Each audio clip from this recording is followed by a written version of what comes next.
Good morning, everyone. I'm calling my message A New Perspective on Christmas. Suppose you received a short email from a young couple and all it said is, George and Kathy are so excited they're going to have their first baby.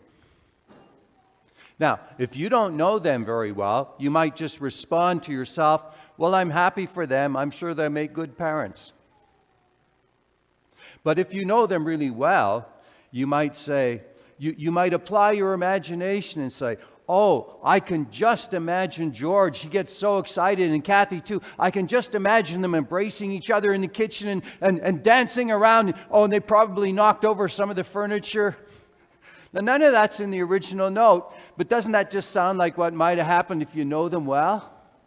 And maybe you're thinking, oh, and she'll make such a good mom, and he'll make such a good dad, and you're thinking about their backyard, and maybe you even go to some old emails and you look up some other details, or you pull out their wedding picture or some other things. And all of that few phrases brings to mind all of that richness. You know, many of our Bible stories are this long. You count the words. Some of them are 100 words. Some of them are just 200 words, just a paragraph long. And kind of like George and Kathy are so excited they're going to have a baby. And it's our job to not just say, well, okay, that's nice, they're going to make good parents, but to think about all the other things you know about the characters in that story and bring those stories to life. If, for example, we were talking about the Christmas story, you might say, well, I'm going to look at the story from God's point of view. Wouldn't it be interesting, not just George or Kathy's point of view, but wouldn't it be interesting to look at this from God's point of view? And you might be thinking, well, God's probably thinking something like this. Now at last, my son can fulfill the law, and he can usher in that better covenant that I promised. And I will finally be able to interact directly with the people I created and love. Just see how that starts to make the story more interesting and more full. Or maybe you're thinking about it from Jesus' point of view, and he's saying, boy, I can hardly wait to go down there and tell them what Daddy is really like. Oh, but just before I go, let me have one more breath of this heavenly air before I go. Okay. Or maybe Mary, she's just managed to get out these words, Joseph, I think it's time. And you see how if you put yourself in their point of view and you start to think about all the things you know about that story, the story starts to come alive. Now, if you talk to somebody on the street and you say, tell me 3 things about the Christmas story, you can be almost sure that one of the things they're going to mention is the angels. And so this morning, I want us to look at the Christmas story from the point of view of the angels. And specifically, that first angel who made the initial announcement to the shepherds. We're going to give him a name. We're going to call him Joe, just to make it easy to refer to him. And I was thinking earlier this week about why am I feeling inclined to talk about the angels? It'd be so much easier to talk about Mary or something. And what came to me is that part of the message this morning is to remind us that there's a spiritual dimension. Angels are very much of this spiritual dimension. And to remind us that in this story, just like in our own personal stories, there is a spiritual dimension. And sometimes there might even be angels involved in our story, even if we're not aware of it. So let's read the story from Luke. I'm going to continue on where the Hergood family left off as they were reading this morning, from Luke chapter 2, starting at verse 8, and we read this. Now remember, this is one of these little short stories, okay? It's just a few words. And you need to apply your imagination to this story and imagine what might it have looked like? What might it have felt like? And there were shepherds living out in the fields nearby, watching over their flocks at night. An angel of the Lord appeared to them, and the glory of the Lord shone around them, and they were terrified. But the angel said to them, "Don't be afraid. I bring you good news that will cause great joy for all the people. Today in the town of David, a Savior has been born to you. He is the Messiah, the Lord. This will be a sign to you. You will find a baby wrapped in cloths and lying in a manger." Suddenly, a great company of the heavenly host appeared with the angel, praising God and saying, "Glory to God in the highest heaven, and on earth peace to those on whom his favor rests." When the angels had left them and gone into heaven, the shepherds said one to another, "Let's go to Bethlehem and see this thing that happened, which the Lord has told us about." And they went in haste.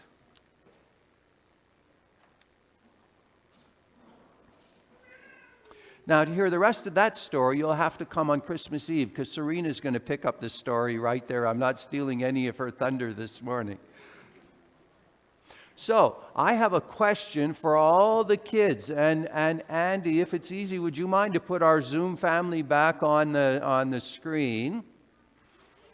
How many of you think this is the first time in the story of Jesus that an angel appeared?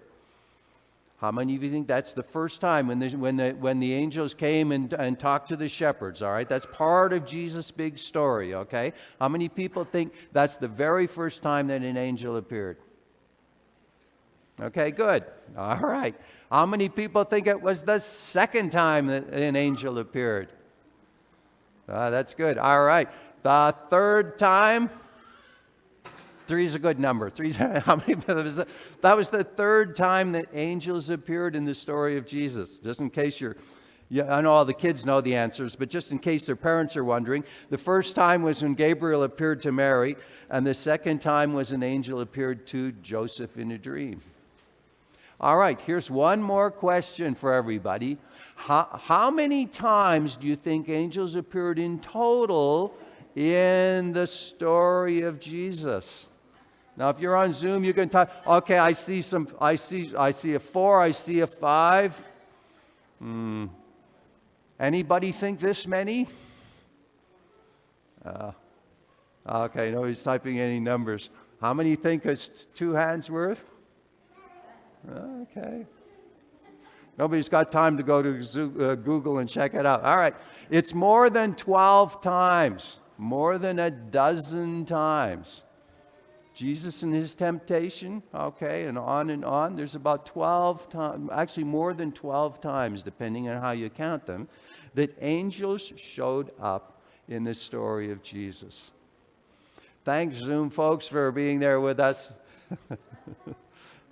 All right, so if we're going to talk about the angels, we need to get some of our old photos out. Remember I said with the couple that had the baby, you could maybe get out some old photographs and check them out, or go through some old emails. So we're just going to take a look in the Bible and see if it gives us some clues about who these angels are and what they're like, so that as we imagine what this story might have looked like, we can actually be sensible and accurate about what they were actually feeling. In Psalm 8 we read, "What is man that you are mindful of him, or the son of man that you care for him? For you made him a little lower than the angels." So that gives us a clue that the angels are probably a little bit smarter than us, a little bit stronger maybe, probably more spiritually aware. Well, actually, we know that's the case. And there's other passages that tell us that they can fly. Look, if a little spoiler here, okay? If you don't want to hear the spoiler, just cover your ears. But they don't have wings, okay? We think they have wings, and it makes it look really nice on the Christmas cards. And there's nothing wrong with putting wings on angels, but technically they don't have wings, okay? They're like Jesus. So when Jesus ascended, all right, they don't draw wings on Jesus. He just ascended, right? He looked like a man and he ascended. Angels are like that. They look like a man. And unless they do something supernatural, you can't tell. Remember, there's a verse that says, some of you may have entertained angels unaware, all right? So they have to do something so that you know that they're actually angels. So what happens in the story we just read? Talks about the glory of the Lord that shone around them, and it was their being illuminated that let us know who they were. All right. Yeah, and of course we know that they can make themselves visible to us and also to animals, right? How do you know that? I won't answer that. You can figure that out, how you know that. Okay. Here's another interesting thing about the angels. They get to participate in the planning exercises in heaven. Did you know that? All right, let's look at the story of Micaiah in 2 Chronicles. It talks about, I'm not going to read the whole thing, but the Lord said he wanted to entice Ahab, king of Israel, to go down and to fall at Ramoth Gilead, remember? And there was this council, and God invited them to suggest ways that this could come about. In Exodus, say 23:20, it says, "Behold, I'm sending an angel before you to protect you along the way and bring you to the place I prepared." And from that and many other passages, we know that angels protect us and they guide us. From other places, we know that they make personal choices. They have feelings. They convey messages, and they long to see what God is doing. Isn't that interesting? So think about Joe, our angel. He had all of those characteristics. That's who Joe was. If you look back through some of the old emails and the old stories, and you paint this bigger picture of who Joe was. Another thing is that I believe strongly that God gives each of us assignments that are suitable to who we are. Okay? If God gives me an assignment where I need to work with a spreadsheet and figure things out in numbers, I'm as happy as a clam. He might give me some other jobs to do, and I'll try, I'll do my best, but it's just not a fit. And I believe that God calls each of us mostly to things that are a really good fit and that we can grow in and learn from. And by the way, just another free advertisement, starting in January, we're going to do a series on finding your calling, okay? So that kind of fits in as well. So what I would like to do is to imagine Joe when he's just been called up by God to have a conversation with him before any of this story has happened. And maybe it goes something like this. Well, I'm doing fine, thanks. Well, actually, I'm really excited. I've never been to this part of heaven before, and I'm so glad to be here. Yes, I did notice that there was a lot of activity up here the last little while. A bunch of us over in the messaging department were wondering what was up. Oh, wow, that's really exciting. We did notice what Isaiah wrote a long, long time ago, and we wondered when that was actually going to happen. Yes, actually, I have been working on my Aramaic, both my grammar and my speech. I thought it might be useful sometime to be able to speak Aramaic. Oh, really? Shepherds. You want us to go and talk to the shepherds? Okay. And tell them what? Did you say in a manger? Okay, you did say in a manger. All right. Yeah. Well, listen, I was thinking, wouldn't it be fun if I brought some of my buddies along from the messaging department? You know, that's such big news. We should make a little bit of a party of it. Oh, well, I'm glad if you like that idea. Sorry, how many? You want us to take how many people, how many angels down there? No. I think it's a great idea. I'm just thinking about the logistics of how on earth we're going to do that with so many. Yeah, but don't worry. We'll be happy to do that. Can you imagine that that's maybe what happened in heaven? Do you see the personalities? God's personality and the personality of the angel, of Joe.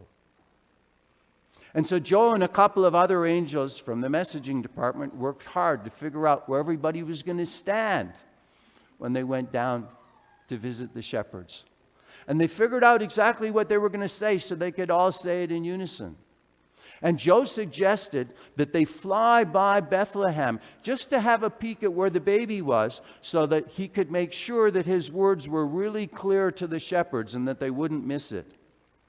And Joe talked to one of his buddies, Joey, and said to Joey, after we've given our message, I want you to hang around with the shepherds, just in case they can't quite figure out where to go in town. Then you can watch over them and you can nudge them a little bit so that they don't get lost in town and they get to the right spot. And remember, always do it so that they don't notice that you're there.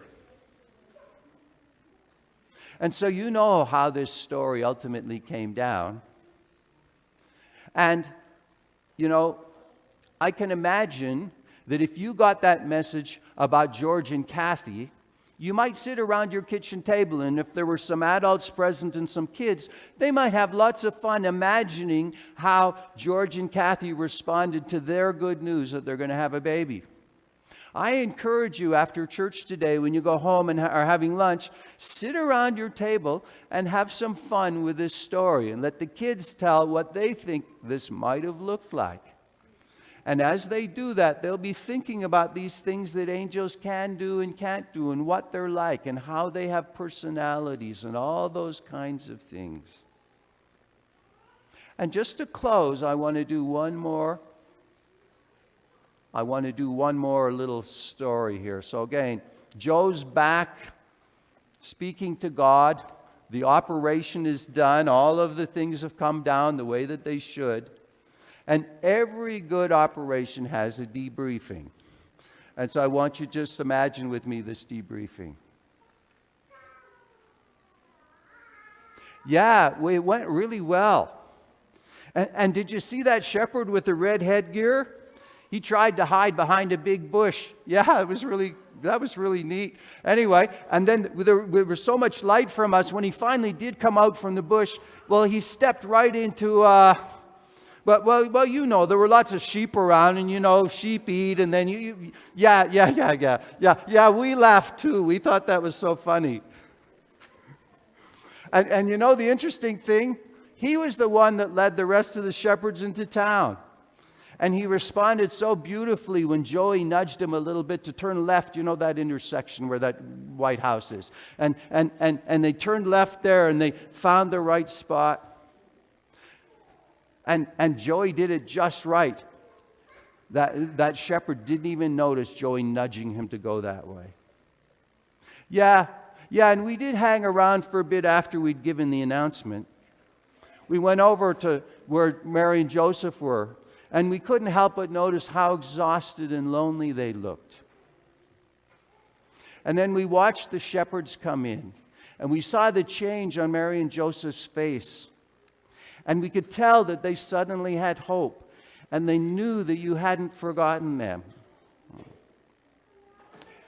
Thanks. And thanks for saying, well done. We were hoping you would say that. I'll make sure I pass that on to the rest of the fellows.